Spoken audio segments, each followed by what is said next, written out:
Dear viewers, ఈరోజు నేను లూకాసు వార్త 15వ అధ్యాయము 7వ వచనం గురించి మీకు వివరిస్తాను.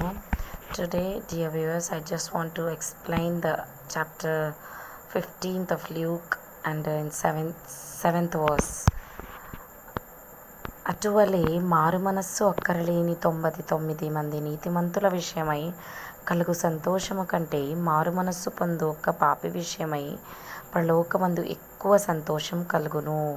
ఇక్కడ మనము చూసినట్టుగా 99 మంది మనుషులు ఒక క్రైస్తవులుగా ఉంటూ కూడా నీతిమంతులుగా దేవుడి విషయంలో దేవుని తెలుసుకొని కఠిన హృదయాలుగా ఉంటూ మార్పు చెందని వారి కంటే ఒక్క పాపి మారు మనస్సు పొందుకొని దేవుడి దగ్గరకు వచ్చి తన హృదయాన్ని సమర్పించుకొని యేసుక్రీస్తుని అంగీకరించే ఆ విశ్వాసి విషయంలో పరలోకంలో అంత సంతోషం కలుగుతుందంట. దేవదూతలందరూ ఒక్క పాపి మార్చబడినప్పుడు చూసి సంతోషిస్తారంట.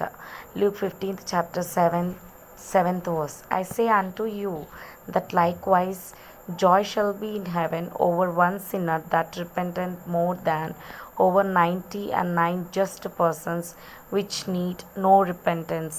In this verse, we will see that 99 persons who are not able to repent and submit their life to God completely, but the one who repents to God and accept Jesus in their heart, that sinner will become more valuable in God's sight. మనం ఆ విధంగా మార్చబడినప్పుడు దేవుడు మనల్ని వాడుకొని ఎంతోమందిని మన ద్వారా క్రీస్తులోనికి పిలుచుకొని రావాలని దేవుని ప్రేమని మనం పంచాలని దేవుడు ఆశపడుతున్నారండి. By one man transformation, God wants to bring many more souls to his kingdom by showing Jesus' love into this world. Content నచ్చినట్లయితే లైక్ చేయండి, సబ్స్క్రైబ్ చేయండి. మీరు లైక్ చేసిన ఎడల ఈ కంటెంట్ ఎంతోమందికి షేర్ చేయబడుతుంది యూట్యూబ్ ద్వారా. If you like my content, like and subscribe. If you like, YouTube will share this content to many more. Thank you.